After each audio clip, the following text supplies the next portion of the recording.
but when we're looking at the goal scorers in the Premier League thus far, Erling Haaland leading the way. Son has been on absolute fire. Callum Wilson, there's some interesting players lurking in behind. I'm not sure if any of them can catch Erling Haaland, but we are powered by Understat. That's where we get all of our data and provide it to you and use it on this podcast.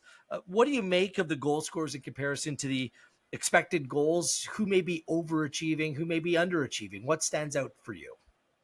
Yeah, I mean, the main thing to point out first off is that Erling Haaland scored 11 goals in 10 games, and that's around exactly what he was expected to score. So he's finishing it at a level we would expect, and ultimately that is frightening for everyone else in the league, because generally the top strikers, your Lewandowskis of the world, your Harry Kanes of the world. Harry Kane's probably a little bit of an exception, but your general fox in the box, which Haaland is, they generally perform in line with expectation. They don't overperform because they don't really take too many shots from distance or anything like that. They're usually, in that width of the goal, headers from close proximity, etc.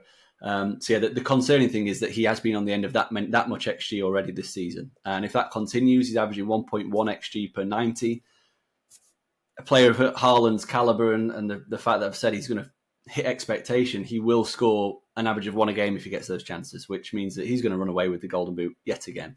The interesting players in behind, obviously Salah, who has amazing consistency when it comes to scoring goals in the Premier League. He's another one like Haaland, where he doesn't overperform massively when it comes to finishing. He just gets in the end of really good chances very often. And the opposite to that is Heung-min Son, who, if anyone goes onto the Understat website, will see that he scored 8 goals from chances equating to 4.6 expected goals. And people will look at that and go, well, he's running hot, it's unsustainable, he's going to have a cold period. But Heung-min Son is arguably the best finisher in the entirety of Europe because he breaks the XG models. Basically, his accuracy with both feet is what XG can't keep up with. Because when you're talking about building XG models and the parameters that you include strong foot, weak foot. Son doesn't have either. So you're putting down, he's predominantly right foot, so that generally goes down as his strong foot when you're marking that on the as a shot. When he takes his shots with the left foot, they're as accurate, as powerful, and that's where he gets his edge. And he's been doing it for years. If it was a flash in the pan one season, then you could point to it and say, right, he's going to drop off. But he's been doing it consistently since 2014, since he is when Understat got the data from.